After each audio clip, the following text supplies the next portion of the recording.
How exactly do I figure out what to invest in? I don't have a lot of money. Can I still start investing?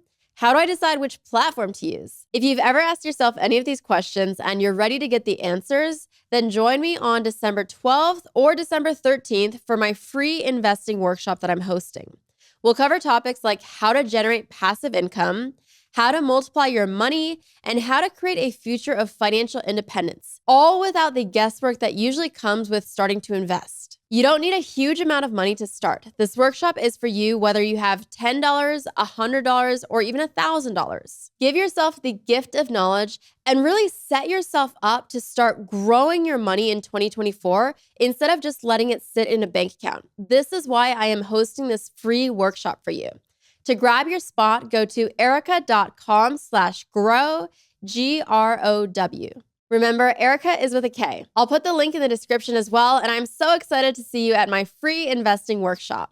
I have been put on this planet to talk about the relationship between human pain and human power. I think what stress does is it basically rattles our entire relationship with our life. Given that my biggest problem is stress and chronic stress probably, what does that indicate that I'm not facing? If we're in a stressful state, it's impossible to experience connection, abundance, curiosity, joy. It feels like if I don't work hard enough to give more and more and more to my audience, why was this opportunity wasted on me? Why was I the one given this opportunity? Every single thing you want in this lifetime is on the other side of those feelings you keep refusing to feel.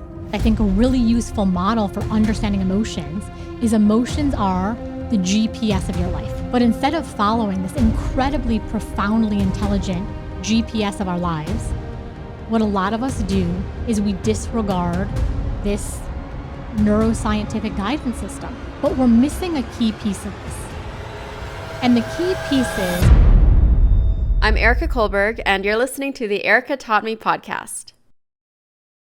What do you think are the consequences of stress that we are not taking seriously enough? Well, first of all, I think that stress is so profound. I think it's profound so I'm a neuropsychologist. And, I think a lot about our physical body. I think about our emotional body. I think about our mental body and even our spiritual body. I think what stress does is it basically rattles our entire relationship with our life. So, one of the things I think to understand about the nervous system is it's an incredibly complex thing that's sort of moving us through time and space. But when it comes to these kind of emotional experiences, it gets pretty binary. So, if we're in a stressful state, it's impossible to experience connection, abundance, curiosity, joy. So I think, the most important thing I can say about stress is we have to understand how to work with the energy of stress in order to live a powerful life. And what does that mean, working with the energy of stress? So I think the best way to think about any type of emotional experience you have, stress, uncertainty, happiness, fear, anger, is as an emotional energy. When I use this term energy, so I'm a neuropsychologist, I've done a lot of neuroscientific research. I'm not using the term energy metaphorically. I'm not using it metaphysically. I'm using it neurobiologically. So what emotions quite literally are neuroelectrical impulses in your brain communicated to your body through your nervous system. Now, we don't need to get incredibly academic about this. I think a really useful model for understanding emotions is emotions are the GPS of your life.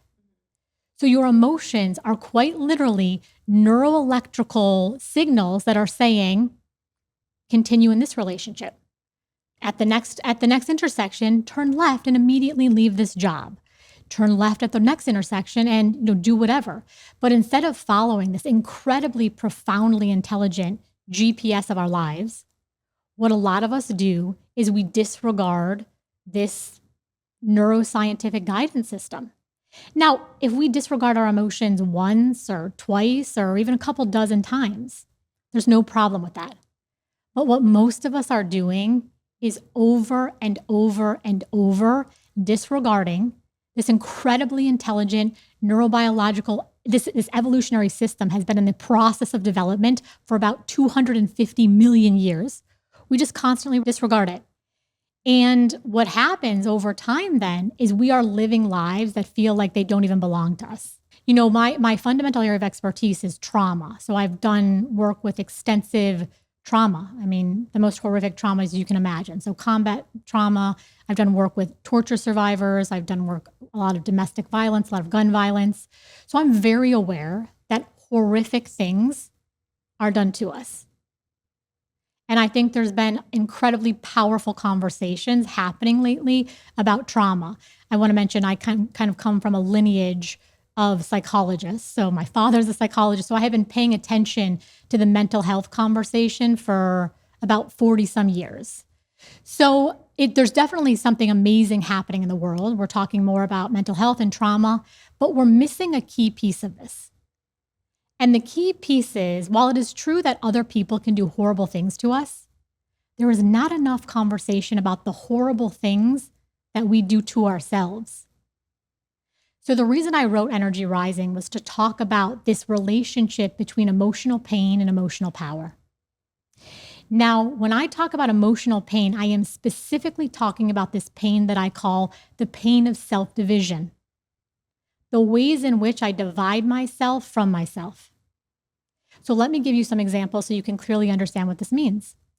So your brain has an emotional system and your brain has a behavioral system, right? We're feeling things and we're acting in the world. So I might have a feeling like, you know what? I really want to speak up. There's something that's like on my heart or my mind or something I want to create. I have the feeling like I want to speak up. But then what do? I keep my mouth shut.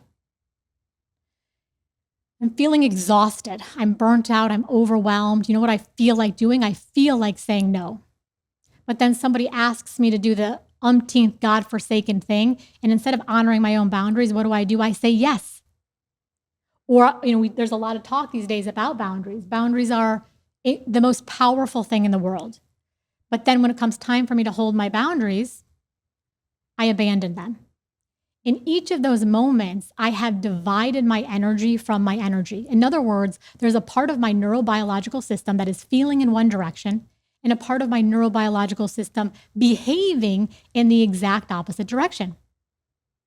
Now, if I had to reduce all of my work down to so I work in tons of human relational systems. So I work in marriages, I work with couples, I work in, with parenting, child dynamics, and I do a lot of work in organizations. So companies, organizations, things like that. People at the core are asking me, how do I be happy? How do I live a life that feels good? Well, the only way to live a life that feels good is to integrate the systems of your brain. Like I just said, there's sort of two main systems. I'll put three in there. So there's the thinking system, there's the behaving system, and there's the feeling system. Now, these are literal energies that are moving you through space and time. So if I was going to create, for example, like a plane, and I said, "Hey, Erica, I got a great idea. I'm going to put 3 engines on this plane to make it really powerful." But I'm going to have some of the engines flying the plane in one direction, and then I'm going to have another engine flying the plane in the exact opposite direction. You'd be like, you must not be a aeronautical engineer, because that's the stupidest idea I've ever heard. It's like, why would you drive yourself in one direction and then cancel yourself out? But if you think about the ways that a lot of us are leading our lives, we are dividing this and canceling our energy out. So we're feeling in one way and then talking and behaving in another way. The consequence of that is very logical. People love to say emotions are so complex and confusing. They're not. The consequence of consistently dividing myself from myself, inflicting that kind of emotional pain on myself, is exhaustion, depletion, anxiety, a lack of vitality, and at the extreme, the sensation of burnout or numbness. Okay, so question on this, because it sounds like this happens when we feel one way, but then we act another way. Correct. So, silly example, yesterday I was at the airport and this girl behind me was so rude to me. Like, I was asking a question to this airline attendant, and apparently in her mind, the girl behind me, I was taking too long. So she was like, "What the heck are you doing? Like, hurry it up." And I was so mad and I didn't say anything. I just kept walking. But I thought about it for like an hour. Mm-hmm. I was thinking, oh, I wish I would have just turned around and said, please, we're all going in the same line and we're all waiting in line 20 minutes together to go into TSA. So should I have done differently, or was it okay in that moment to have restraint and not say anything? Okay, phenomenal example, and one that we certainly can all resonate with. So I want to talk about, to answer this question, I want to introduce something that I talk about in Energy Rising. And it's a principle I call pick a more powerful pain. Now, a lot of us are out there searching for what I call the phantom option. In other words, looking for what are the things that I should do in my life to feel no pain. Now, by pain, I want to be very clear. I don't mean massive amounts of emotional anguish. I mean stress, irritation, frustration, anger, being pissed off, being agitated, upset, all the way up to enraged, right? Because if you think about the circuits in the brain, your brain is not that big. It's less than 3 pounds for most of us. So the parts of our brain that give rise to our bad feelings are the parts of our brain that give rise to our bad feelings. In other words, a lot of the different words we describe are still being generated by the same parts of the brain. So we have tons of words in the English language to describe feeling bad. So I might say I'm stressed out, I'm scared, I'm anxious, I'm afraid, I'm agitated, I'm frustrated, I'm irritated, I'm pissed off, I'm upset, I'm feeling inadequate, I'm feeling insecure, right? So we probably could get 1,000 synonyms if we needed to. But the parts of the brain, it's not like if there's 1,000 synonyms, there's 1,000 parts of the brain that each produce that word. It's like the circuits in the brain, the pieces of the brain that create feelings largely like fear, stress, and anger. It's the same parts of the brain. Got it. Does that make sense? Yep. So in a way that I think, clarity is the foundation of all power. So clarifying, okay, I don't need to think about my reactions to 10,000 different words. I just need to understand that this doesn't feel good. And the term I use in my book to describe this just doesn't feel good is this term that I call emotional pain. Does that make sense? Yes. Okay. So a lot of us, well, not a lot of us, nearly all of us are out there trying to live a pain-free existence. Now, this makes perfect sense because the brain is wired to avoid things that feel bad, right? So the problem with this, though, is that your brain really treats all types of pain in similar ways in a reactive fashion. So for example, if I put my hand on a hot stove, I'm going to yank it away, okay? Because the brain's going to be like, that feels terrible. That seems dangerous. Pull it away. If I'm about to confront someone, and I start to feel those feelings of emotional pain. I start to feel fear. I start to feel intimidation. I start to feel stress. I start to feel anxiety. The initial instinctive reaction in a lot of us is shut it down, pull it away, just like I would pull my hand away from a hot stove. Make sense? Mm-hmm. Okay.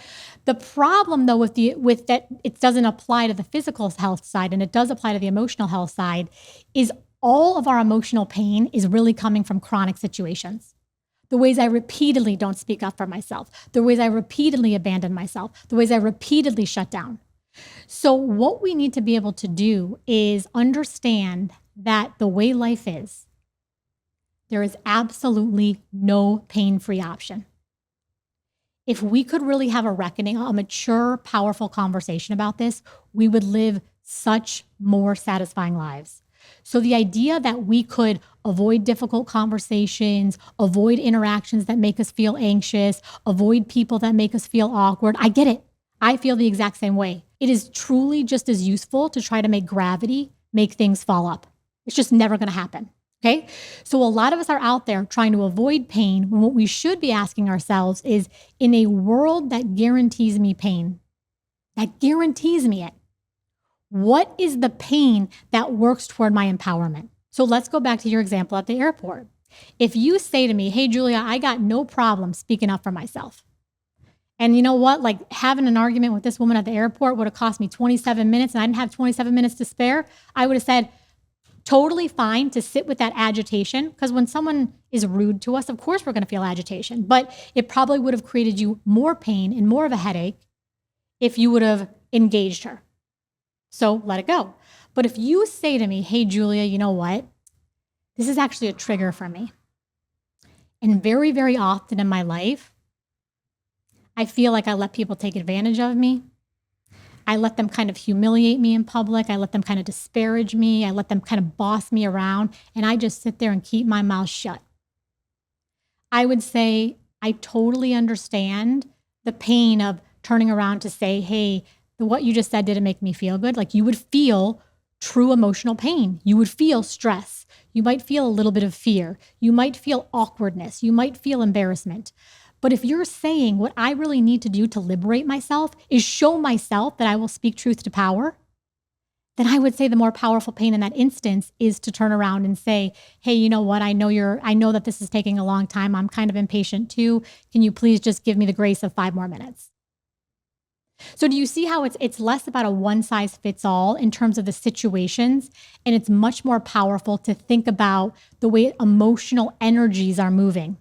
Yeah. Okay. There's another really important point here that I want to make, which is this. A lot of people, this is such a big point. If people can understand this, our lives become so much more powerful and so much more satisfying. A lot of us are out there over focusing on situations. So we're saying, I didn't like how Barbara spoke to me at the airport.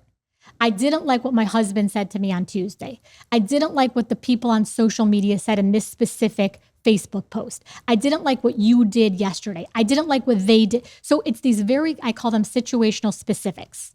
Yes? Mm-hmm. The problem with this is there's almost no power in our situations. There's almost no power in our situations. What do I mean by this? It is not your situations that are giving rise to the meaning of your life. It is the emotion that is giving rise to the meaning and the power of your life. So I hope people hear this. The meaning of your life rises almost entirely on the energy of emotion. Let me ask you some questions. Have you been successful enough? Do people like you enough? Do you have enough influence? Do you have enough followers? Do you have enough time? Should you stay in the marriage? Should you leave the marriage? Should you have another child? All of these questions are entirely predicated at their core on how do you feel about it. So a lot of times we're focusing on situational specifics when that's actually not the power lever. The power lever is what is the emotional energy in the situation? So let's go back to your airport example. That situation, because there's another person who's not bothered by that at all. There's another person who's turning around and screaming before that woman has even finished her sentence. There's another person who, you can imagine there's tons of iterations of this. The reason this, if I can be so direct, the reason this touched you is because it touched something inside of you. And what it touched was emotion. So it's very interesting to me. I think we miss a lot of power in our life, a lot of evolution in our life, because we're over focusing on situations and not focusing on the core emotional energies that are giving rise to the situation. And I imagine if you let these compound where you're doing the thing that your emotion tells you not to do, does it become harder to do the thing that your emotion tells you to do? Yes. So are you saying if I constantly keep my mouth shut when my emotion's telling me to speak up, does it get harder and harder for me to speak up? Absolutely. Or is it like a ticking time bomb where it eventually bursts? I don't think there's a one size fits all, but I think, most things tend to, so the brain is a pattern detection machine. That's, I would say, the most useful way to think about the brain is it's a pattern detection machine. And I would love to sort of talk about that in the context of emotion in a second. So if I'm constantly not keeping my mouth shut, constantly not speaking up, constantly not speaking up, constantly not speaking up, it only gets more easy for me to not speak up because the brain is just habituating to patterns. Just like if I constantly work out my bicep is going to get stronger. If I'm constantly responding in a situation in a certain way, it's just going to get easier and easier for me to continue to engage in that emotional avoidance. The thing that I think is, I honestly think one of the biggest, if not the biggest problem on the planet, I'm staking a big flag here, is emotional avoidance. The conversations that we don't have, the risks we don't take, the relationships we don't start, the creative endeavors we don't, bring to fruition because we're avoiding what? We're avoiding feelings. If you really kind of distill it down, I think it gets so clear and then it becomes much more easy to work with and fix. So we're not actually avoiding, for example, what someone's going to say to us or what someone's going to write about us. We're avoiding a feeling inside of our own body. The reason I wrote Energy Rising, and I have been asked to do sort of public facing works in the past, and I've always said no, but I have been put on this planet to talk about the relationship between human pain and human power. The premise of Energy Rising is this, that every single thing you want in this lifetime is on the other side of those feelings you keep refusing to feel. If you want more self-confidence, you must work with the energy of doubt. If you want greater certainty in your life, you must, and let's say, I think people want certainty because they want to feel peace. So if you want more peace in your life, you must be willing to come into a deeper relationship with the energy of stress. If you want more connection in your life, more fulfilling relationships, you need to come into a deeper relationship with the energy of rejection. So it's like we're all trying to avoid these bad feelings. And I totally get it, because on a primitive level, it's just like me pulling my hand away from a hot stove. But what it's doing is it's totally kneecapping our power, our connection, our expansion, and our evolution. Human development, especially after the age of like 18, it's very interesting to me that culturally, the kid like goes to the potty, we have a little party. The kid eats solid food, we have a little party. The 15-year-old gets the driver's permit, we have a little party. The person graduates from high school and college, we have a little party. And then it's like, we're just on like a slow decline to our grave. I could not disagree more. If we're willing to come into it, the explosive power in our life comes when we finally have enough maturity to say, I'm going to come into a new relationship with my emotional energy. You might not know this, but I'm actually part French. I've always thought one day I'll learn French, but life gets in the way and I never seem to have time. If you're in the same position, Rosetta Stone might be perfect for you. It helps you reach your language goals efficiently without being too demanding. Lessons are as short as 10 minutes, so you can learn between meetings, classes, and commutes. La fille court. L'homme court. Rosetta Stone has so many cool features. Their voice recognition feature is really neat. It uses advanced voice recognition technology to match your audio to audio from native speakers and then give you feedback about how well you're pronouncing words. So that you can really hone your pronunciations. And because I'm a Rosetta Stone partner, you can get over 50% off a lifetime subscription. Usually it's $3.99, but you pay just $1.49. Their lifetime subscription means that you never have to pay renewal fees. You can learn multiple languages at your own pace. Start, stop, and review at your convenience. Visit erica.com/Rosetta Stone, download the app, and immerse yourself in a new language. I'll put the link in the description.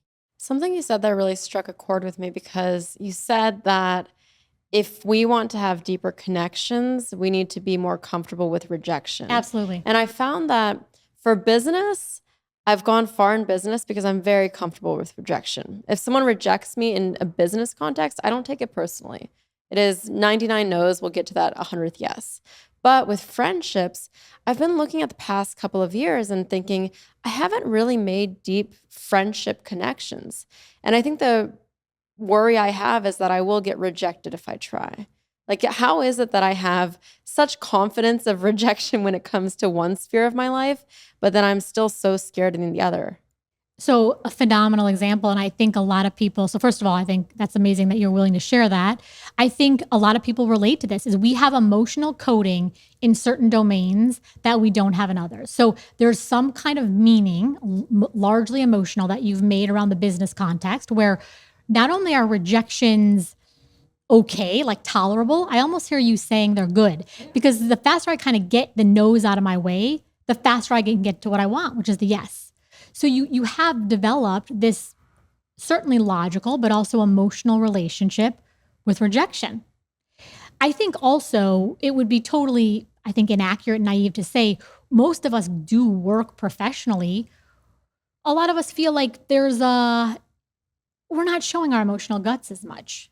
Now, that being said, I think a lot of us pour our heart and soul into our work, and it can feel very painful when we get rejections. But I think what you're saying about the friendship side is there's something in me that I'm not willing to show people that does not get tapped on the business side. So in other words, like I feel like I have really strong business prowess and I'm not really afraid that I'm going to get rejected. And if I do get rejected, I'm going to see it just as kind of a fact of life or maybe even your failure. Like you didn't recognize like what you were missing by passing me up. But when you come into, for example, a relationship with, I'd be interested to hear if you feel comfortable sharing, is it with men and women equally or just women or? It's probably more women. I've definitely always been better at making friends with men. Last year, I really wanted to become friends with this girl, but it just felt like I was the one constantly texting, hey, do you want to grab dinner? And at a certain point, I felt like she's probably just doing these things as a favor to me. If it's never getting reciprocated, probably doesn't want to become my friend. So then I kind of stopped. Mm-hmm. When you would ask her to go out, would she always say yes or oftentimes say yes? If she was in town. Okay. But it was very one-sided. It was like every single time I had to initiate. So at a certain point, it just felt like maybe she wasn't that interested. She was just saying yes to say yes. So one of the biggest problems, and we could talk about this for the entire time and then some. So I think that I do a lot of work in human relationships, like I mentioned. And I would say the biggest challenge in relationships is everyone is running off their own, what I call inner scripts. So I have an inner script. A lot of times it's not even conscious, but I have an idea of how relationships should work. So I kind of have this unconscious coding that in a friendship, for every time I call you, you call me back. For every time I text you, you text me back. And so we assume, and on some level, certainly naturally, but it does create a lot of pain, that the other person is following the same script that we are. And it's not true. And I think what happens is, if again, I can be quite direct, is I think we cut ourselves off from really powerful, really rewarding relationships by not being able to say, there's a part of this relationship that's really rewarding to me. There's a part of this relationship where this other person is operating differently than me. And so I'm going to use my own emotional power to regulate my own nervous system to stay in this relationship that is somehow valuable to me. So I'll give you an example, and I think other people relate to this too. It's almost a guarantee. Have you ever heard of love languages before? Yes. Okay. It is like almost a freaking universal guarantee that whatever your love language is, like it ain't your partner's, right? So it creates like all this havoc in marriage. And in my own marriage, I am a words of affirmation person, and my husband is an acts of service person. Now, I deeply value his acts of service. But for a long time in the marriage, and on my bad days, I definitely still struggle here. It drives me, it's more than drives me crazy. It hurts me that he will not verbally affirm me the way I want to be verbally affirmed. So I needed to kind of say, if I was going to wreck my marriage on some level, if I didn't say, does this man love me? Yes, I believe he does. Do I believe that I am judge and jury on all ways that human connection can and should come through? No, I do not. Do I think that there are, just like people speak different languages, this is why it's called love languages, do I think that he has a different way of expressing his love? And if the answer to that question is yes, then there's a very, very emotionally powerful question we should ask ourselves. Whose job is it to create the relationship? This is something I say all the time in my work. If you want powerful relationships, a powerful romantic relationship, powerful friendships, powerful business relationships, you can be powerful or you can be right. You cannot be both.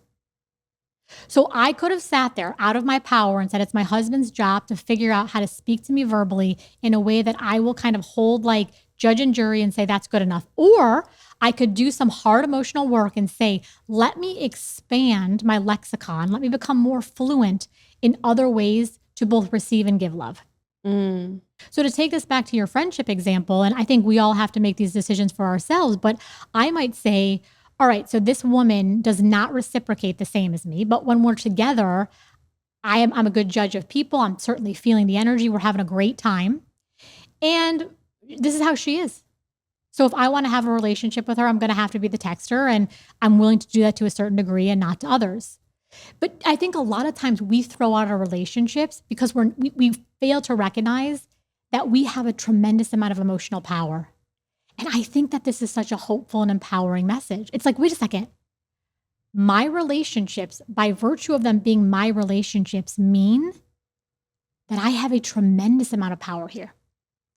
A lot of times we fail in our relationships because we start to think that things are being done to us. There is an emotional physics to relationships. Okay. All relationships really are at their core is these emotional exchanges. Well, if I start changing my emotional weight, so let's imagine that I'm like 50 emotional pounds and then I get stronger and I go to 80 emotional pounds. If we could imagine that a relationship is like a seesaw, right?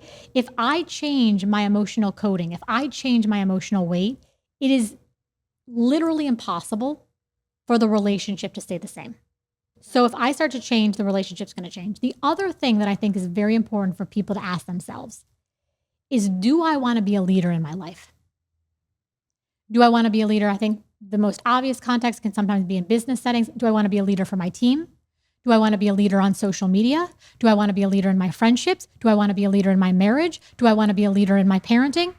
If the answer to that question is yes, there's another important question. What is the best definition for leadership? There is a neurology to leadership. And this is what I think the best definition for leadership is. It is who has the clearest emotional signal in the dynamic. Who has the clearest emotional signal in the dynamic? This is what leadership is. Now, the way this really came through to me is I do a lot of work with parents. And I work with very highly accomplished, highly competent, brilliant, competent, mature parents, okay? Who were coming to me quite literally being brought to their knees by the emotional energy of their 4-year-old, their 6-year-old, their 9-year-old, their 13-year-old. So it starts to raise the question, okay, who is the leader in that relational system? And there's no shame here. In fact, I really believe that we're set free by the truth. So it's like, okay, I have lost hold of my own emotions. And in me losing hold of my emotions, someone else now has the clear emotional signal. We know in terms of neuroscience that emotions are a thing of contagion. So a lot of times what we try to do is we try to say, Erica, you need to be more attentive to me. You need to call me more. Bill, I just need you to be more motivated. You need to get more inspired. You need to be more engaged. You need to be more attuned. So we're trying to tell people, we're trying to basically control the experience of how their nervous system is responding. This is a total fool's errand. So then people will say, well, does that mean I'm SOL? Like there's nothing I can do about the behavior of other people? No. Use the mechanism that the brain allows, which is what I call emotional contagion. So we know that you can catch other people's emotions the way we catch colds. Now, I don't even have to go into the neuroscientific literature because you have plenty of this experience in your own life. Plenty of times you've walked into a room and you've been in a great mood. And you walked into a room where other people were not in a good mood. And you felt your energy sink like a lead balloon. The converse is also true. You've been in a bad mood, walked into a room where people were cracking up. You don't even know what they're laughing about and you start to laugh. So the fastest way to change our relationships is to start to embody the very energy we say is missing from the relationships. So if you say to me, and I know this can be counterintuitive, sometimes the medicine hurts going down, but if you say to me, hey, Julia, that friend of me, she wasn't, and I would say, what was it? She wasn't responsive enough. She wasn't kind enough. She wasn't loving enough. I would say, tell me the ways in which you want to be more of those things. Tell me the ways in which you could legitimately be more responsive, more kind, more generous. And sometimes we want to, the ego wants to defend against that. That's not me. That's got nothing to do with me.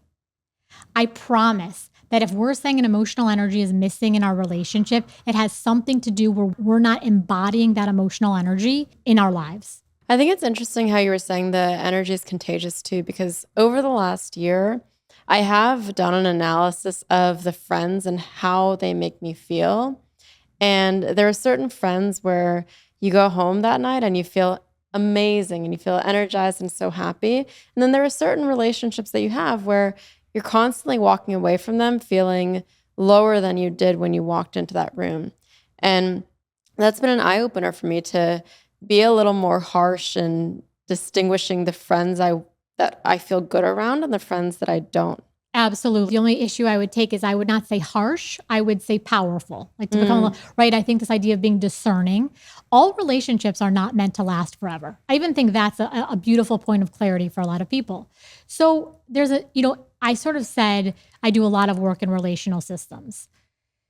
If I had to boil all of my work down to a single question. Now, again, remember, I work with parents, I work in corporations, I work in marriages, it all boils down to one question. And the question is this: how do I get these people around me to act differently so I don't have to feel feelings I don't like to feel inside of my own body?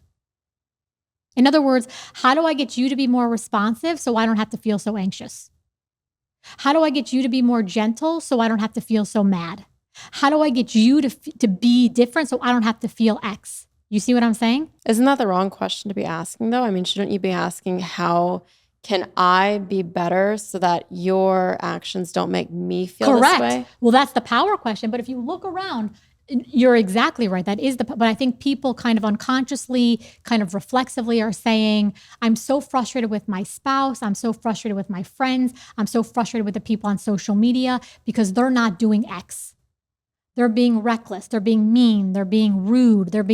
But the whole reason we need them to change their behavior, if you think about what's really transacting at the level of the nervous system, is I need you to change your behavior so I don't have to feel feelings I don't like. The moment of kind of awakening happens when we say, that's a fool's errand. It's impossible for me to get somebody else's nervous system to comply the way I want. So the power question is, how do I work on my own emotional power so that even when they behave in X, I can now feel Y, right? But I don't think a lot of people are asking that question a lot of times because they're just unaware of how these dynamics are actually transacting on this very sort of fast, unconscious level. So what are 3 things that people can do as an exercise today to start increasing their emotional power? Well, let's just stick with, we can talk. I got tons of exercises, but let's just stick with the relationship thing first. So say you're in a relationship that doesn't feel good. The first thing I would do is say, pay attention to what you're actually doing. So a lot of times if we're mad about something or someone, if we really start to kind of take inventory, I think one of our most precious resources is our time and our energy. So if I really start to pay attention, let me just like this person, let them do what they're going to do. God bless them. Let me just pay attention and not even try to make any change of what am I actually doing? Okay. Well, I'm feeling in my body. I'm feeling frustrated. I'm feeling irritated. I'm feeling inadequate. I'm feeling rejected. Okay, that's step 1. Step 2 then is, what actions am I taking? Again, don't even try to change it right now. But am I going home? Am I venting to my husband? Am I gossiping about this person? Another big one I see people do is have imaginary conversations that go on and on and on in their heads. Like they play out all these scripts. That takes a ton of cognitive effort. So am I gossiping? Am I stewing? Am I venting? Am I being passive aggressive? All of these things are very energy intensive activities. Yes? Okay. So now I have this new level of awareness of what the emotion feels like. And then because of that emotion, what is the behavior it's driving in me? Then I ask myself this power question that you and I already talked about, which is, let me just get really clear. Let me not be judgmental. Let me just be really generous. What is the energy I want in this relationship? If the energy is motivation or kindness, or a big one I hear is like this person's not basically being accountable, how can I embody the very energy I say is missing? So if I say someone's not being responsive enough to me, what does it mean for me to start becoming more, don't even worry about the other person, more attuned to myself? A lot of times, if you really understand fundamentally what's happening in these relationships, is we're asking other people to give us things we will not give ourselves. If you really loved me, you would speak to me kindly. So a big thing I see in couples therapy, I do a lot of treatment of couples, is the couples will come in and they'll sit on my couch, either in my physical office or in my virtual office. We do a lot of this work now virtually. And they'll say, my partner doesn't love me. And I'll say, okay, let's talk about this. And they'll give lots of good examples. And the other partner will give a lot of good examples and say, my partner doesn't love or respect me. Great. We definitely need to deal with that. We're totally going to get to that. We're just going to take one beat and I'm going to ask you something else. Tell me all the profound ways that you love yourself. Tell me all the extraordinary ways that you can demonstrate to me as evidence that you deeply respect yourself. Do you know what I hear almost always? Silence. Silence.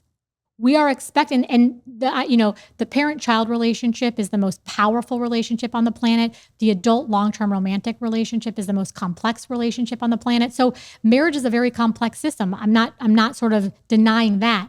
But what we're asking from our partners is we're asking, and sometimes it's our lovers, and sometimes it's the people we work with. We're saying, I need you to give to me what I routinely refuse to give to myself. In this moment in the culture, we're having a really, really powerful conversation about psychological safety. This is wonderful. There is absolutely no question at all that the brain needs psychological safety. Great, amazing. Let's talk more about it. Here's the piece that's missing. How in the world is it going to matter if the entire world is safe to me as long as I'm willing to be dangerous to myself?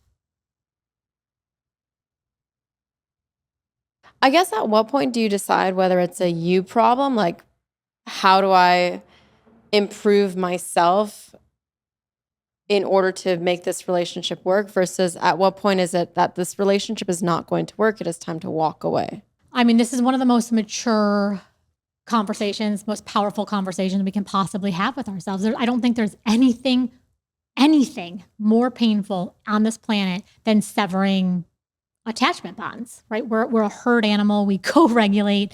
It's difficult. There's so much grief and pain in leaving relationships. Even, relationships with coworkers and stuff. It's tough. I think though we have to be, I keep going back to this word, powerful, and say, let me take an inventory of the honest work I have done. So do you want me to use, like, for example, the romantic relationship or? Yeah, let's okay. do romantic. Romantic, great. So let me say, all right, in couples therapy, we will say the couple has the same fight for 50 years. This is not an exaggeration. Maybe today it's about the dishes, tomorrow it's about the laundry, the next day it's about the kids. It's the same underlying fight. Remember, it's not about the situation, it's about the underlying emotional energetics. So, okay, I'm kind of in this cycle with my spouse over and over and over and over. Okay, fine. Let me take striking inventory, powerful inventory, and get radically honest, because the truth will set us free. I'm complaining about how my partner isn't really attending to me. What truly have I done to attend to myself? Truly. And I'm interested in two things: intensity and consistency. So if I did one pretty dramatic thing one time 7 years ago, we can put it on the board, but I also need consistency, right? The brain changes based on intensity and consistency. Does that make sense? Okay. So tell me all the things you did to sort of self-care. People love this term. How are you self-caring in terms of intensity and frequency? If you say, oh, we get a notebook out and we just have a ton of data. We're like, wow, that's a lot of data. Then I say, okay, here's the next point. So point 1 is inventory of the self. Point 2 is inventory of the relationship. What have you done to speak to your spouse? And if you say, I yelled at that dirty SOB last night and threw the dish towel across and broke a cup, I would say that's one way of communicating. Let's look at other ways, and I think there's a lot of ways to communicate, especially in a romantic system. Some are more effective and some are certainly less effective. But I would say, okay, so what have you done? And let's kind of look at this. And if you said, I've spoke very intentionally, I've spoke beautifully, I know my partner sometimes doesn't like to talk, so I've tried writing letters, we've gone to couples therapy, we've done workbooks together. I've really also asked, because I think a lot of times when we're in a lot of pain, we keep asking our partner to accommodate our pain. And usually it's like, I need more of you or I need less of you. Those tend to be the two dynamics. I can talk about that later. But have I really also been able to kind of pay in to my partner's emotional bank? And if you say, I've done so much inventory of the self, so much powerful work on the self, and so much powerful work on the relationship, then I would say, do you really think that more powerful, beautiful work is going to change this thing? Or do you think now you're out of gas? And if you say, I actually think this is breaking my heart, but more of the same is probably just going to be more of the same, it's time for me to leave. One of the most emotionally powerful things we can do is leave relationships, especially relationships that we have mixed feelings about leaving. Now, I will say the great news here is I would say 98 times out of 100, when I ask people these questions, there's a ton of untapped earth. They have not taken powerful inventory of themselves. They have not tried to relate to their partner in new ways. They just kind of keep trying the old tired pattern. And then it's like, well, would you like to try something new? Do you have energy Do you have more miles to go? And a lot of times people will say, yeah, I'm like super excited to find someone like you, Dr. DiGangi, to help me work through this. Or, I mean, there's tons of resources out there, other professionals, other books. We can do really powerful work. So you see, though, the power of our life depends so much on the quality of the questions we ask. This is very tricky because the brain, as I said earlier, is a pattern detection machine. So a lot of times we will look for the solution in the very data set that caused the problem. You see what I'm saying? Mm-hmm. So I'll be like, you SOB, you didn't do the dishes like you said you were going to do. And it's like, if you really loved me, you would. But that way of communicating for most people is not going to get what you ultimately want, which is deeper intimacy, deeper connection, deeper respect. And how do we go about doing this emotional work? Because I feel like I am not very good at doing the emotional work and probably not that in tune with my emotions, but I don't understand what kind of exercises you're supposed to do to get towards that. Okay. So first of all, did the exercise that I mentioned there is like take inventory of yourself, take inventory of the partner, and then kind of make. Well, I don't even really know what you mean when you say take inventory of yourself. Got it. Okay. So let's do this. So there's an exercise in the book called Hold Your Emotional Shake. Let me talk. So one thing that's wonderful about Energy Rising is there is a ton of exercises. So we're not going to be able to go over all of them, but I'll talk about Hold Your Emotional Shake. So say you said, should we stick with the romantic example? I feel like my real life problem is stress. Is there an exercise we can do where? Yeah. So tell me what you're stressed about. Everything in my life. Okay. Well then, so where does the rubber hit the road though? In the marriage, in the job, with the friendships? With my sleep and my level of happiness. Okay. So right now I'm so stressed that for whatever reason, my body clock wakes me up 5 hours in. Like after sleeping 5 hours, I wake up and I'm stressed, and 20% of the time I can fall back asleep, but 80% of the time I don't even fall back asleep. And then that kind of impacts everything. Totally. Okay, so you just said I'm really stressed out. Yeah? What is the opposite of stress for you? What word would you use? Relaxed. Relaxed, okay. So, because some people say peace, some people say, excitement. Okay, so yours is relaxed. So I want to know give me 3 relaxing activities for you that are pretty substantive, that you kind of couldn't really imagine maybe necessarily. Like give me one that's kind of a low-hanging fruit, a moderate one, and then a high one. I like relaxing by watching TV. Okay. I like relaxing by getting massages. Okay. And then this doesn't happen often, maybe once a year, but just completely unplugging from everything. For how long? The most I've done is 3 days. Okay. That's not nothing in the modern world. So, okay. So let me say something that I think is shocking to people, but also I think can be such a healing moment. This is a really big one. There's so much to say about it. I want to think about how I want to tell you. I want to talk. Can I take a long way around, or do you want just like a simple, straightforward answer? It's going to be pretty interesting. Long way is fine. Okay. All right. So Erica, that was a phenomenal question. Remember that, because I'm going to take the long way around. So if I need to be reoriented, I get really excited talking about this. What you're basically saying, and people are sort of surprised to hear this, when you're saying I cannot relax, you're basically saying I cannot tolerate uncertainty. Okay? What people are surprised to realize is that if you are used to overworking, rest will feel like terror. It does. Okay? Now you can see how those things sound like exact opposites in the English language. Like being terrorized does not sound at all relaxing, Julia, right? They are actually the same when your system is in what I call the overs. The overs are things like, you're probably going to recognize some of these, Erica: overworking, overthinking, overcommunicating, overfunction, overdoing, overgiving. I mean, should I keep going? There's just, okay. That describes me perfectly. Right. So a lot of people who probably listen to your podcast experience this. So we have to understand the brain's relationship with certainty. As I mentioned, do a lot of work with trauma. So I have worked with many, many very intense human emotions: rage, despondency, grief. I mean, you name it, I've kind of dealt with it. People are surprised to hear that actually one of the most difficult emotions for the human brain to handle is confusion. Now, I don't care if you call it confusion. I don't care if you call it uncertainty. I don't care if you call it a lack of clarity. You can see that neurologically, that just means I don't know what comes next. Confusion is the only emotional state that works against the fundamental design of the brain. The brain is a pattern detector. It goes apple, apple, apple, fill in the blank. It should be apple. I predict it will be apple. Confusion is the only thing that does not let the machinery of the brain do what the machinery of the brain needs to do, which is predict what comes next. Confusion means I literally do not know what comes next. So if I'm in rage, that doesn't feel good, but I know what to do about rage. If I'm afraid, I don't feel good, but I know what to do about being afraid. Confusion stops the machinery of the brain. Yes? Okay. So what happens is the brain has a neurologic drive for certainty. Now, this is a very fascinating experiment. When people come into a lab setting, okay, and you hook them up to a machine, and you say, this machine is going to count down 5, 4, 3, 2, 1, and you're going to get an electrical shock. Now, in my lab, we have these electrical shock machines.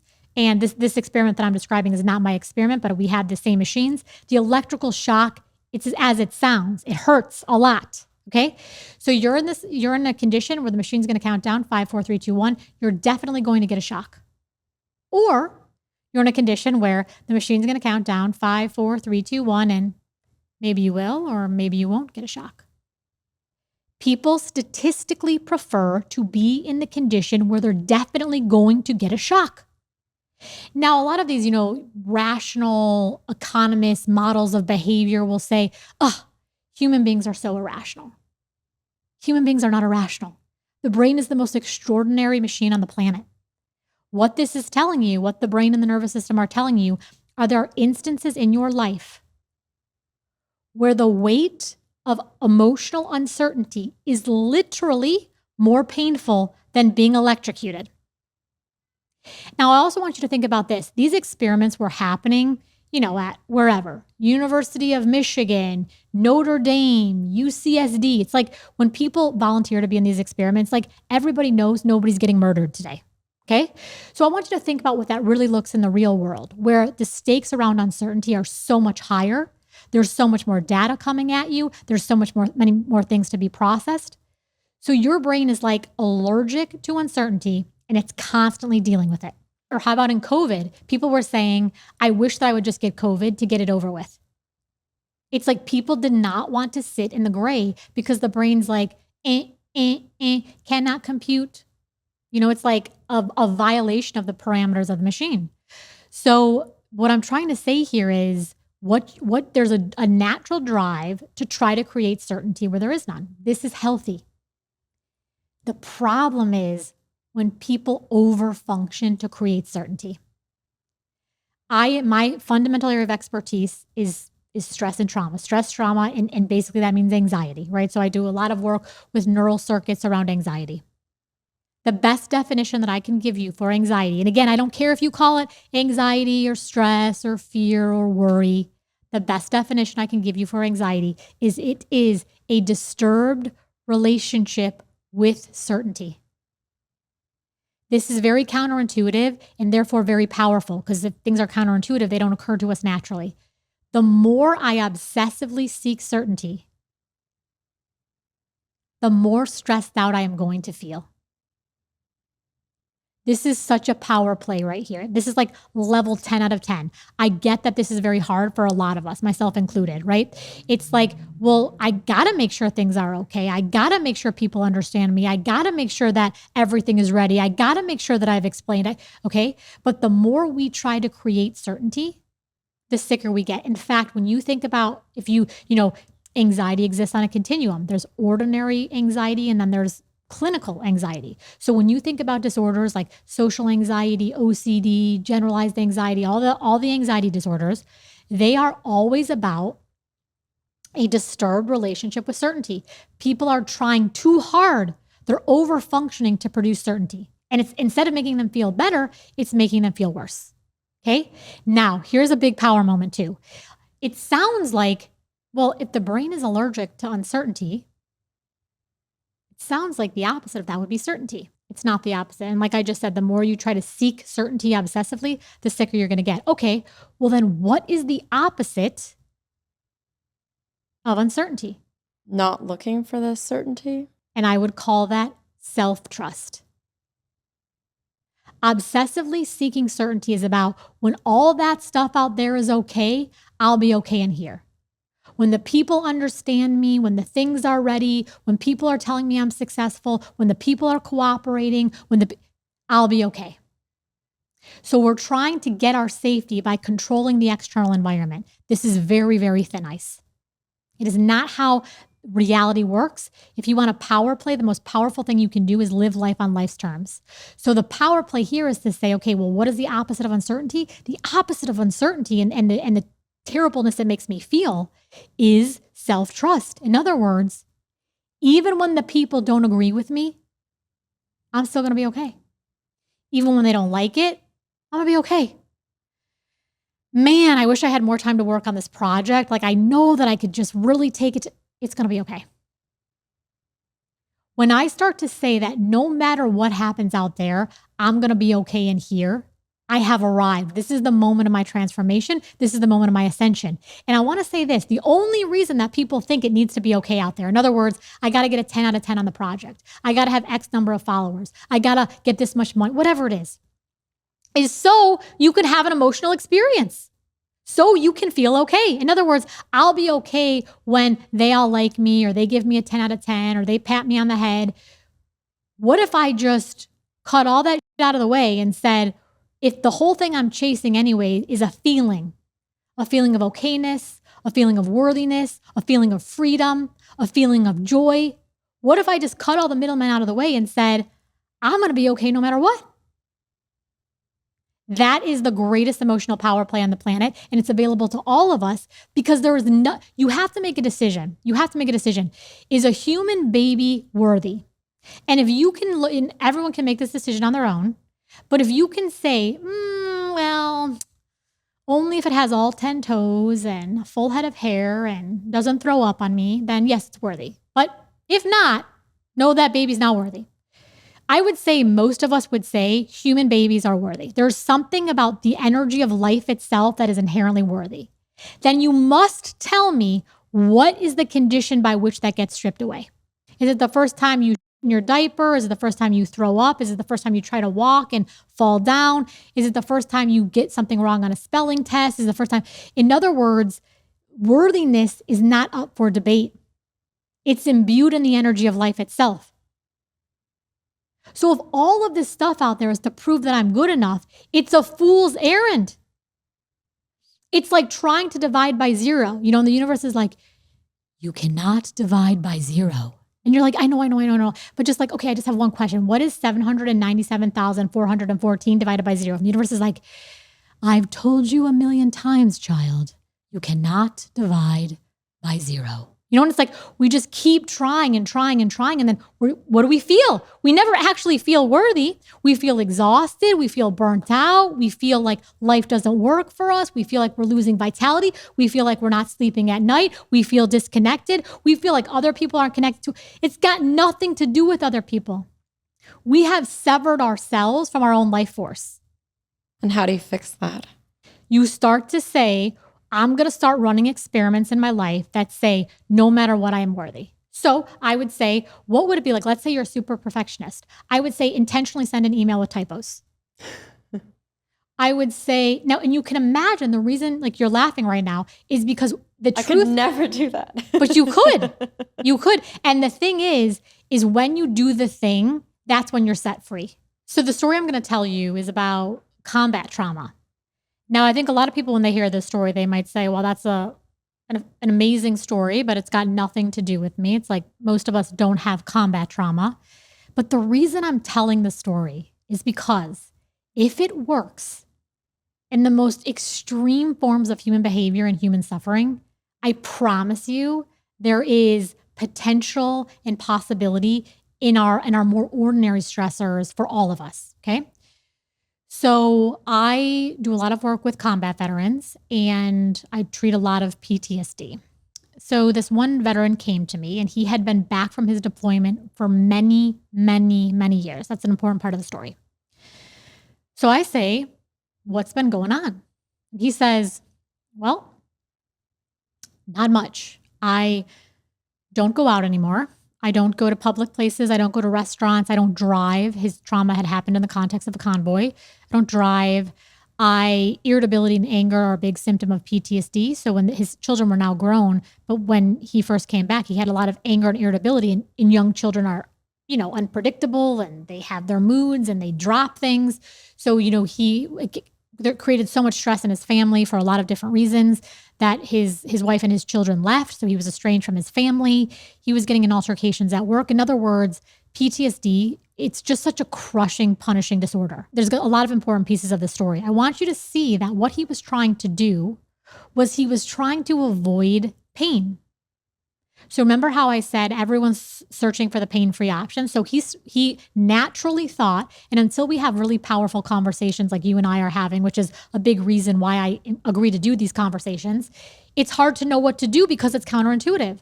So you think, okay, well, if I don't drive, that will make me feel better.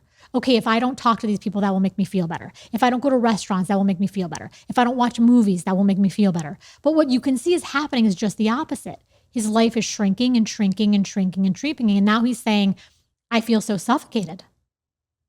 I feel so suffocated. So I say, the good news here is we recognize this. This is, in other words, there's a pattern to this. We see this quite often. The other good piece of good news is that we have a lot of evidence. We have a lot of scientific evidence. And the most evidence-based frontline treatments for this level of PTSD or any other form of PTSD tell us that instead of avoiding your trauma, we're going to talk about it in detail. Because he had spent many, many years trying to not think about it, trying to not even be around things that could potentially even remind him of it, even trigger it. So we're going to do the opposite. We're going to trigger it. We're going to talk about the trauma. We're going to talk about it in detail. And then you're going to record yourself talking about it, and you're going to go home and listen to it over and over and over. He's like, have you not listened to a single word I just said? Like, my whole strategy is to avoid it. And I say, I totally understand. The good news is we have the science. The good news is, obviously every patient gets to just, has a lot of autonomy. It's like when you're ready for the treatment, I'm certainly here for you. This is why psychoeducation is so powerful, explaining the treatments to patients. He ultimately has a tremendous amount of courage and says, okay, I'm going to give it a shot. At week 12 weeks, he'd been home for years and years and years. He comes into my office and he says, Doc, I can't listen to this thing anymore. Holds up his phone, he wiggles it in front of my face. And I say, sit down and tell me what's going on. He says, every time I listen to this recording, I fall asleep. Every time I tell that story, and I've told that story a lot of times, I get chills. So this story that was so horrible, he couldn't even think of it. It tormented him. It wrecked his life, is now so boring, it lulls him to sleep. That level of transformation is available to all of us if we are willing to feel the feelings we keep refusing to feel. Every single thing we want in this lifetime is on the other side of the feelings we keep refusing to feel. If it frees us from combat trauma, it frees us from not knowing if we're good enough at work, not knowing if our partner really likes us, not really being sure if we should do the Facebook Live or not today, or do the Instagram Live because, maybe my hair looks a little bit funny and maybe I'm not going to say the right thing and maybe people... We hold ourselves prisoner, not because of them, but because we're afraid of our own feelings. The problem with this, the reason I called the book Energy Rising, this is actually the reason I called the book Energy Rising is because your body, brain, nervous, the whole system is brilliantly designed. Your body and your brain know what to do with waste. You eat food, you pass it. You take in oxygen, you put out carbon dioxide. Every 27 days, your skin cells go. You have foreign invaders in your immune system. Your immune system is like, see ya. There is something singular about our experiences of emotional discomfort and emotional pain, where the energy starts to rise in the nervous system and we shove it down. Rise in the nervous system, shove it down. Rise in the nervous, shove it down, shove it down, shove it down. Avoid it, shut it down. Now, you do that occasionally, every so often, no problem. The body can totally handle that. But you do that pretty much nonstop for 30 years, 40 years, 70 years, you are going to be emotionally constipated, full of emotional. And now when somebody cuts you off at a stop sign, you are pissed off this way sideways until next Tuesday, instead of just being like, man, that person wasn't too polite at the stop sign. So in other words, when we don't face our emotional energy, when we trap the energy inside of us, it fractures the way we perceive reality. We start becoming more reactive. We start becoming more brittle. We start becoming more congested. You see how it gets in the way of our own intelligence? Life needs to move. It needs to flow. So by not feeling these feelings, which, yeah, that's what emotional pain means. It means who loves being irritated?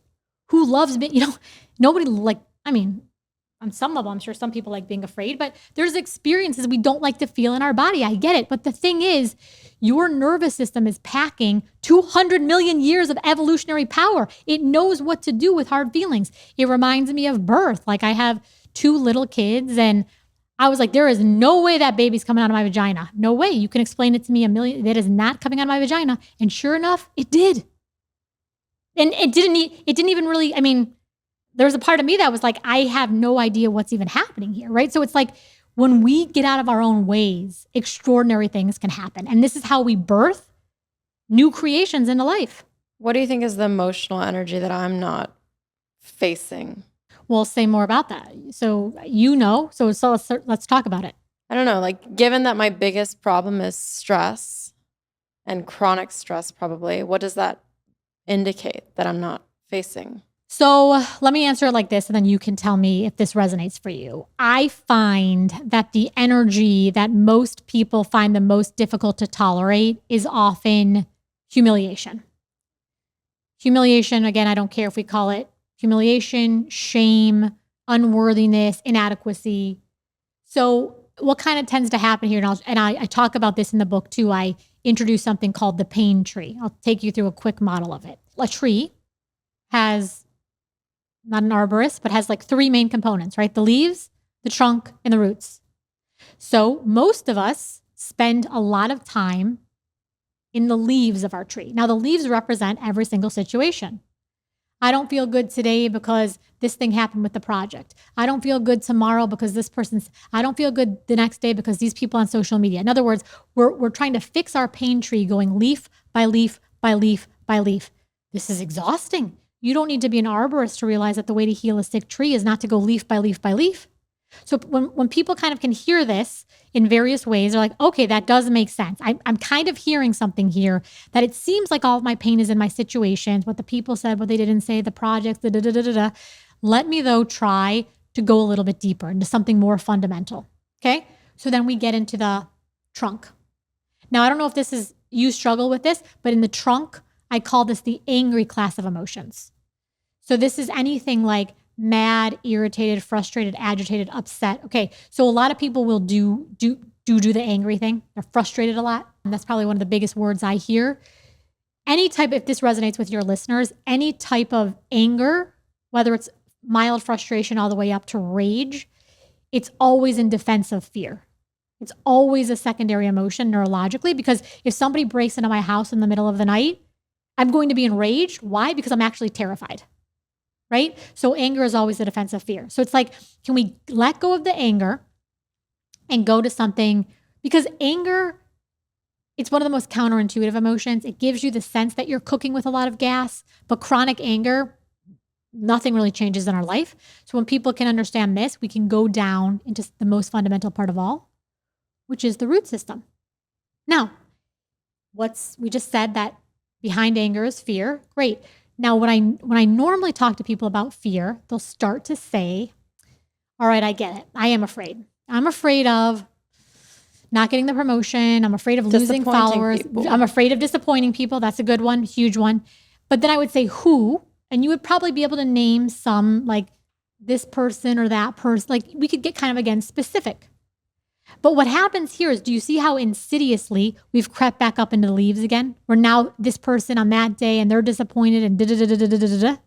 Okay, so there's something even more fundamental than this. And this is the fear of the feeling, not the situation, the fear of the feeling of humiliation. I'm actually afraid of the feeling in my body of feeling unworthy. Now, the way that this came through for me again is actually working with combat veterans. I've learned so much from it. It's just a really beautiful population to work with. When I first started treating them, I was like, I think I kind of understand what you're afraid of. You were afraid of dying. And what I was hearing across guys, across conflicts, across continents is like, yeah, like I didn't necessarily want to die, but no, that was not the worst thing. The worst thing was disappointing people. The worst thing was being the guy on the mission who didn't have his shit together. The worst thing was being the guy that other people couldn't depend on. Though, in other words, this fear of humiliation was worse than a literal fear of dying. I've heard this in organizational settings. So we know that the biggest predictor of, employee engagement is, do I feel like my organization values me? And do I feel like my organization is valuable to me? In other words, this idea of value, like we're worthy. So what you're basically saying, because I think we're all saying this on some level, I'm sort of speaking broadly, is like we're all saying, I don't feel worthy enough. And in that not feeling worthy enough, there's something about me that is humiliating. So what we have to start doing then is triggering, going back to the combat veteran and the exposure story. By the way, that treatment is called prolonged exposure. I hope people know about it because it's a beautiful treatment if people need to know. The story I told you about the combat veteran and prolonged exposure is like we have to start triggering the feelings in our body that we don't want to feel so that the emotional experiences and the emotional energies, even more technically, can be released. So it's almost like you need to be able to say, let me disappoint people and see what happens. Because as long as you're vigilant, got to do this, got to overwork, got to overcommunicate, got to get up earlier, got to work harder. Do you see how you're kind of patrolling the perimeter? And I would call this hypervigilance. In the hypervigilance, there can be no rest. Well, there you go. I realize it's one thing to hear it from you and think it sounds logical. Okay, I need to start disappointing more people. But when I go home after this conversation to practice that, it's very difficult to do. I don't think I will do it. Well, so here's the other thing too, is like, that's totally fine. And I think awareness is not a one step. It's not in 24 hours, we come to perfect. It's like to plant seeds like this, and we're all evolving in our lives. The journey towards emotional power is a never ending journey. Just like we could always get more physically strong, we can always get more emotionally strong. So what's interesting to me is like, people might not do it on the physical health side, but no one is confused by it. In other words, if I can only lift 5 pounds on a dumbbell, and I really, really want to be able to lift 30, I'm not like, you know what I should do? I should talk a lot about how to lift 30 pounds. You know what I should do? I should like never, ever, ever go to the gym. You know what I should do? I should like binge watch Love is Blind and eat a lot of Doritos. It's like, I know exactly what to do. Now, I might not want to do it, but that's a whole nother issue. But I do think on the emotional power side, there is more confusion, which again, I think these educational conversations are so powerful. It's like, if I want to get more powerful, there's a really simple math. I just need to hold more resistance. Now, a lot of times what I will tell you, and oh my God, I see this all the time, is the feared consequence. It's not even true. So we're living our lives in this, if I'm understanding you correctly, in this panicked, vigilant, non-restful state because you're afraid the other shoe is going to drop when the truth is there's not even another shoe. So it's like, I think there's a monster in my closet. And I'm like, oh my God, Erica, there's a monster in my closet. And you're like, I don't think there's a monster in your closet, Julia. Just open it up. And I'm like, nope, there's definitely a monster in the closet by the window. So I'm going to get some hammer nails. I'm going to hammer the door shut. And you're like, whatever, sure. And then a little while later, I'm like, shoot, I know the monster's still in there though. So I'm going to get some duct tape. I'm going to duct tape it. Then like I call some like security home system and there's people installing. Then I hire a security guard. The next thing you know, I'm like hammering 2x4s. And you're like, hey, Julia, I don't really think there's a monster in the closet. Now you created all of this rigmarole around the closet. So now my problem now is I now am a million miles away. So I kind of have a sense, oh, the monster is still in the closet, but now I've put all this junk in the way. So it's all very confusing to me. Finally, though, I get the emotional power and the emotional courage to start to work through some of this stuff. Pull off the masking tape, take out the nails, remove the 2x4s. I open the closet door. And all I see is a branch of a tree that's banging against a window. There was nothing even there. I've wasted profound amounts of holy energy, sacred energy. Fear is not free. Fear is a sacred emotion. So if I'm gonna give the world the energy of my fear, it better be for a damn good reason. So I get with that example, silly. Like, of course, that's not logical to be worried about this monster in your closet. But I'll give you my examples and you tell me if they're logical or not. One example, when you are building a business, you have a team. You have people whose livelihood depends on you. So if I am not working hard enough and the revenue of the business goes down, some people's jobs will be at risk. So therefore, the revenue needs to continue to go up there so that I can provide jobs and keep everyone employed. Another one, I feel like I've been granted this tremendous once-in-a-lifetime opportunity to have millions of followers online who look to me to help them get better with their money. This is an opportunity that I never would have envisioned for myself, but now that I'm here, it feels like if I don't work hard enough to give more and more and more to my audience, why was this opportunity wasted on me? Why was I the one given this opportunity? I totally hear that. Yeah. Can I say something though? So I know that we're in deep now. When I say this idea of, I'm gonna go to the parent child and then come back to this.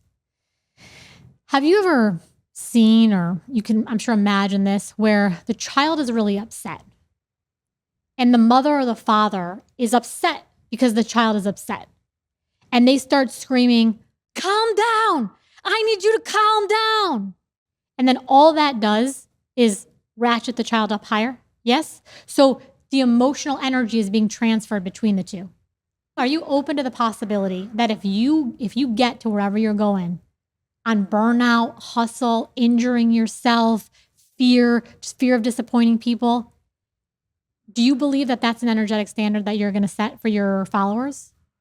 Do you believe that there's another way to say, I've made all of this, I've made it here, I'm now coming into this new level of awareness that this is actually damaging all of my systems. I'm not saying it is. I'm just sort of like speaking like theoretically now, but it's damaging my physical system. It's damaging my sleep system. It's damaging my emotional system. It's damaging my relational systems. It's damaging my spiritual systems. It worked for a while, and let's thank it.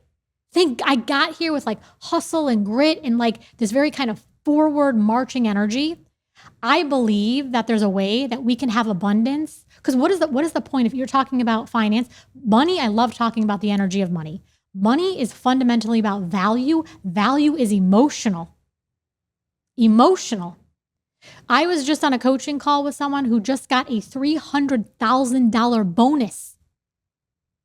In that call, they were crying to me because they were saying when it hit the day before we had our call. When it hit, I felt good, but by the end of that day, I was already thinking it wasn't enough. I couldn't rest. I had to be vigilant. I couldn't be with my child. I wasn't present in my marriage. What good is that money? Money is about value, and value is about emotion. So I think what you're really out here on this planet to do, and it seems like you've done an extraordinary job, is show people the value of wealth. There is nothing more wealthy than emotional power. I'm not saying what you're not dealing with isn't complex, and we could certainly talk about it more and more. But what I am saying is if you want this next level of power, of honesty, of restfulness, it's going to require a new relationship with that which you think you can't feel. I don't think you want, and I don't think it helps your followers if you get there, and you cross the finish line, whatever that finish line, either you don't cross the finish line because you injure yourself, or you get there and you feel like total. It's not going to feel good for you. And then the energy transfer, if you're really thinking of yourself as a leader, which it sounds like you are, millions of people are looking to you, you want to say, we can do this in a healthy, holistic, healed way. That's what people on this planet want more than anything is access to their own power. If you think about the leaders who have inspired you the most, I promise you they're not the ones who are like working at the office for 16 hours a day, yelling at their family, sick.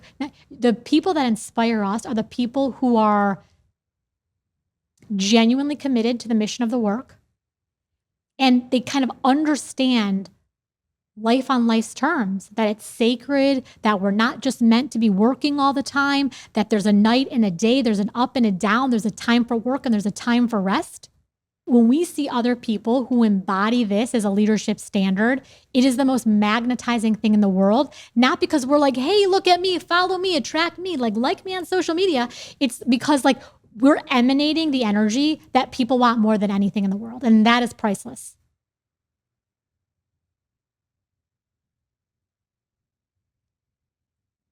Why do you think you're so tired?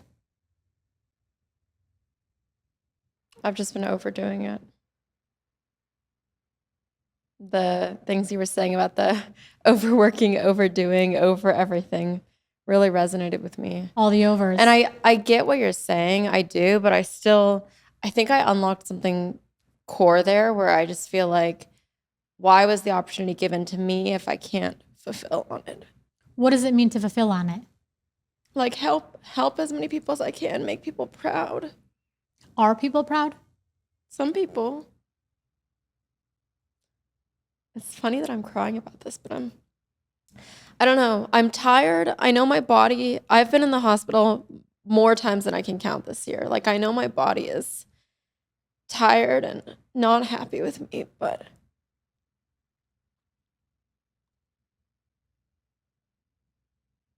I'm frustrated with myself. Why are you frustrated with yourself? It comes back to, again, this opportunity in front of me to help so many people. And this is what I've always dreamt of being able to do. And now that it's here, I'm getting worn down. Mm-hmm. It feels unsustainable. It is. Did it feel sustainable for a while? So like earlier it was working, yes? Yeah. And was it, or did you always feel like it was off kilter? Or for a while were you like, this is a great model? For a while it was good, Uh-huh. but it was 16-hour days still, 16, 20-hour days. But now I'm trying still to work at the same speed and urgency, but my body's fighting back. Yeah. Sometimes the body says no. Yeah, I feel like it's purposely making me sick to slow down. You know, though, I do wonder is like, there's something about your energy that has made you this successful. You have to know that, right? So like there's something about your energy, your essence, the way you speak to people, the way you connect to people, the way your curiosity, the way that so it's interesting to me because it seems like you're overvaluing your muscle, like your labor and your elbow grease, and not trusting your energy, when I think actually the much more powerful piece about you, as it is for all of us, is this idea of this energetic signal. All we are is energy. It's almost like it makes me sometimes even dizzy to think about. All we are is energy. This stuff that comprises the reason that we're actually sitting here and talking is like we are made of the same particles that make up the stars. And I think sometimes what happens is the smaller mind, we have like this incredible brain, it becomes very fear-based. But I actually think, and this might sound crazy, is the fear-based piece of you cannot coexist with this extraordinarily emotional power. They're actually opposites. So you have to be able to say, hey, fear-based piece, the piece that's going to disappoint people, the part that's going to let people down, I got you. I hear you. You're coming with me. Right now, we're running a new experiment. So I think a couple of things. The first is, I think when you had the intelligence to put in the elbow grease and the muscle and the grit, that was right then. It worked. Now your body, through its beautiful, brilliant signals, is saying no more. Also, if you don't have your health, you're not going to have anything, right? We all kind of are aware of this. And unfortunately, we always learn that lesson when we don't learn it like too early. In the game. Yeah. So now it's like, what if you could take this thing to the next level? You said you had 27 million followers. Is that right? 20. 20. Okay. What if you could take this thing to 40 based on thinking now more about emotional energy? You're probably not going to be able to get this thing to 40 just on hustle, elbow grease, and grit. You know, it's like, I just got back from a big private equity event in Philadelphia. And what's really interesting is a lot of the company, one of the big questions that we were sitting with is a lot of the founders had built their companies really, really successfully to a certain point. And now it's time to take them to the next playing field, to the next level. So it's like the very strategies that bring us to one point are oftentimes not the strategies we need to reach our next level of evolution. And I just think if you look at the world right now, the world does not need more leaders who are overing themselves to death. I just think that with your platform, you could just have such an impact with really, what does it mean to be successful and know how to rest? What does it mean to be really impactful and know when to say, I need my own time? What do you think about this? I like it. Does it seem a million miles away? It feels like I'm getting to the point where it's going to be necessary to do if I want to make this sustainable. A year ago, I would have said, no, that's not my style. That's not what's going to happen. But it feels like I'm just running into trying to push against a wall right now. The difference between certainty and self-trust is the difference between evidence and faith. I think a lot of us believe that both are true, right? Like I think a lot of us see a world where evidence is valuable and faith is valuable. In fact, you really can't, I'm a scientist, right? I've done a lot of work in the scientific literature. You can't hold in evidence what you don't first hold in faith. There was a moment in time before you grew this thing to what it was where you believed it was possible. You had no evidence. And then you created evidence. And now what's happening, if I'm understanding you correctly, and please correct me if I'm wrong, is you're over-tethered to your evidence as your engine of power, and you're struggling to understand where the faith comes in. Sounds right. Is that right? Yeah. Like the faith of believing that even if I slow down, it'll continue to grow and I'll continue to be able to help people. Correct. Can I say something else? Kind of something I said earlier. How powerful is it if we say we're helping others, but we don't help ourselves? You know, I always think I'm the exception to the rule. Oh, believe me, I'm like easier said than done. So like part of the reason I do this work and I think I do it quite well is because I'm speaking a lot to my own life. So believe me, I get it. Yeah, I always think I'm the exception where I can help everyone else and then I come afterwards, then I can help myself.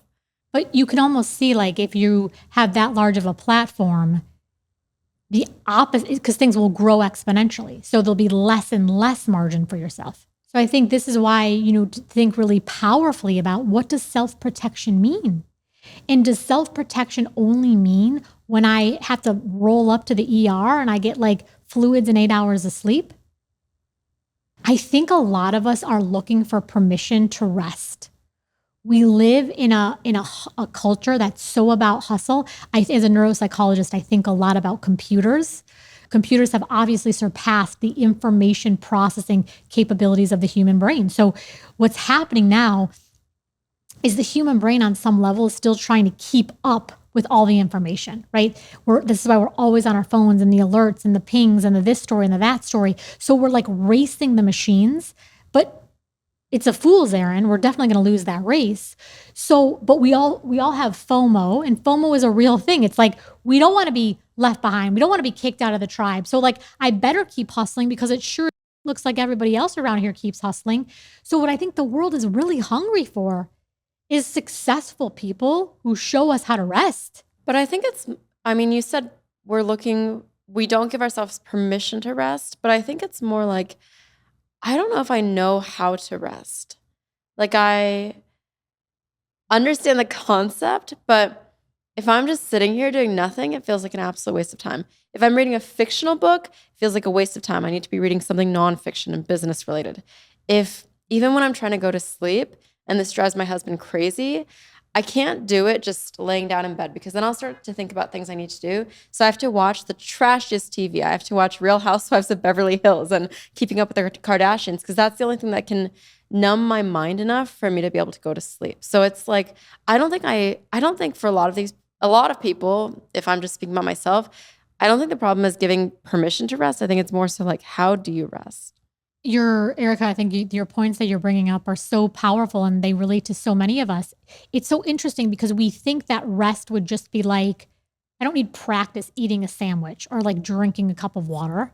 But actually, if you had not drank water for years and years and years and years, you would need to get acclimated to it again.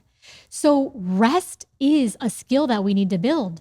I have many, I'll tell you a story I'll tell you a couple of stories actually.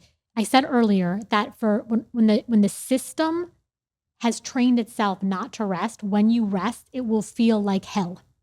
It will feel confusing. The brain hates confusion. And then it will feel like it'll start trying to get you out of the rest state. It will terrify you. Oh my God, you're going to fall so behind. Get up. You can't. So it'll kind of like shock us out of the rest state. I was working with someone and they went through a pretty traumatic experience in their life. And they said, okay, what I'm going to do is I'm going to go to a 7-day silent retreat. This is a pretty dramatic move.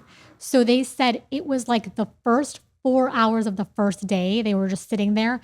They went up to the head person and they were like, I feel like my body is on fire. Like someone is just sticking needles all over me. I need to immediately leave. And they left. So you can see kind of the dissonance. Like they thought this was going to be a really restorative, calm thing. But a lot of us, when we first start to rest, it doesn't feel good. The reason I think this is such an important point for people to understand is like, when we feel that, like, oh my God, that's a disaster. Let's never do that again. It's not true. It's actually evidence that it's working. Do you know how when you go to the gym and you lift more weight, your muscle starts to shake? And a lot of us don't love that feeling, but there's something satisfying about it because as we're shaking, it's the clearest evidence that we're quite literally getting stronger. When we have been out of training for resting, for restfulness, for centering, for grounding, of course your system's going to be like, this feels dangerous. Someone's probably in the closet about to kill you. Get up. So you have to be able to hold yourself through that emotional shake. I had another person that I worked with who had tremendous body pain, and they went for a 15-minute acupuncture session. They said when the person said you're going to be with these needles for 15 minutes, they said they almost took the needles out themselves to get off the bed. What I'm saying is I'm trying to normalize what you're going through. Like there's no shame there. There's nothing broken about us. It doesn't mean that this isn't available for us. It just means the whole body really functions like a muscle. And if we're out of practice with rest, we're going to need to start to train ourselves to rest. I think that's a really hopeful message. And also, I think it's also lets us off the hook too. It's like, I'm going to sit here for 5 minutes and there's no expectations. I can think about how much work I have to do. It's not like I have to be like, and now comes my moment of enlightenment. Oh, I'm on minute 4 minutes and 37 seconds and nothing has happened yet. It's like, no, just let me, for 5 minutes, just be here. If I hate it, let me hate it. If I'm starting to realize like how much my neck hurts, let me focus on that. Like there's no expectations. It's just like little. And then, I think technology is a mixed bag, but I think there's a lot of great apps out there that can help promote mindfulness. But the point is, rest is a very, very precious currency. And a lot of us have a lot of other things in our bank, like we have the currency of professional success, or we have the currency of money, or we have the currency of relationships. Rest is another currency. And the sooner we think of it as such, I think the more we can kind of wrap our minds around it and approach it in a very logical way. That was beautiful. We have a closing tradition. The podcast is called Erica Taught Me, but really today is all about Dr. Julia Taught Me. So what do you want people to walk away being able to say, Dr. Julia taught me this? If there was one thing, it would be this. All of those horrible feelings you keep avoiding. Fear, sensations of unworthiness, anxiety, stress, rejection. They are not here to torment you. They are here to lead you home. If you understand what to do about your difficult feelings, you know what to do about everything. Thank you so much. Thank you. If you've enjoyed the episode, please take a moment to leave a review. It really helps support what we're doing. Thanks for listening, and I'll talk to you next Tuesday on a brand new episode of Erica Taught Me.